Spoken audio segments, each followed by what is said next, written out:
ایک شخص شن نامی عرب کے بڑے دانشمندوں میں سے تھا۔ اس نے قسم کھائی کہ میں سفر میں ہی اپنا وقت گزارتا رہوں گا جب تک مجھے کوئی عورت اپنے جیسی ملے اور اس سے میں نکاح کر لوں۔ مطلب یہ تھا اس کا کہ جب تک میں کسی عقل مند عورت سے نکاح نہ کروں اس وقت تک میں سفر ہی میں رہوں گا۔ تو ناظرین، ایک مرتبہ وہ سفر میں تھا کہ اس کی ملاقات ایک ایسے شخص سے ہوئی جو اس بستی میں جا رہا تھا جہاں پہنچنے کا شین نے ارادہ کیا تھا، تو یہ اس کا ساتھی ہو گیا۔ جب یہ دونوں روانہ ہوئے تو اس سے شین نے کہا کہ تم مجھے اٹھا کر لے چلو گے یا میں تمہیں اٹھاؤں گا؟ تو اس کے ساتھی نے کہا کہ جاہل آدمی، ایک سوار دوسرے سوار کو کیسے اٹھا سکتا ہے؟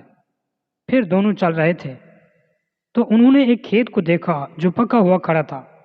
تو شین نے کہا، کیا تم کو اس بات کی خبر ہے کہ یہ کھیت کھایا جا چکا ہے یا نہیں؟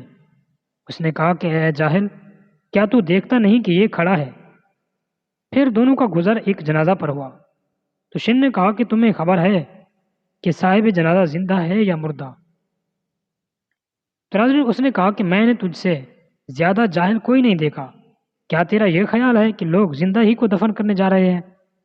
تو پھر وہ شخص شن کو اپنے گھر پر لے گیا اور اس شخص کی ایک بیٹی تھی جس کا نام طبقہ تھا۔ اس شخص نے اپنی بیٹی کو سارا قصہ سنایا اور کہا یہ بڑا جاہل آدمی ہے۔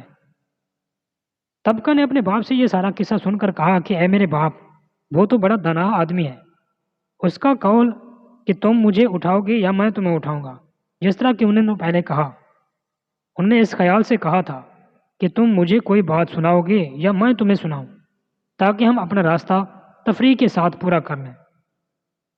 اور اس کا یہ کہنا کہ یہ کھیت کھایا جا چکا ہے یا نہیں، اس کا مقصد یہ دریافت کرنا تھا کہ کھیت والوں نے اسے فروخت کر کے اس کی قیمت خرچ کر لی ہے یا نہیں، اور میت کے بارے میں اس کا پوچھنا کہ یہ زندہ ہے یا مردہ، اس کا مقصد یہ تھا کہ آیا اس نے اپنے پیچھے کوئی ایسا چھوڑا بھی ہے جو اس کے نام رکھ سکے یا نہیں۔ تو ناظرین، یہ شخص اپنی بیٹی سے یہ باتیں سن کر شن کے پاس آیا اور اپنی بیٹی کی تمام باتیں اس کو سنائیں۔ تو شن نے اسی سے نکاح کا پیغام دیا اور اس کے ساتھ اس کا نکاح ہو گیا۔ تو ناظرین، اس میں سبق یہ ہے کہ ہر کام کا ایک ظاہر ہوتا ہے اور ایک باطن۔ جو سمجھدار اور عقل مند ہے وہ کلام کی تہہ تک پہنچتے ہیں۔ صرف ظاہر کو لینا اور باطن کی طرف توجہ نہ دینا عقل مندوں کا کام نہیں ہے۔ تو ناظرین، میں امید کرتا ہوں کہ یہ حکایت آپ کو پسند آئی ہوگی۔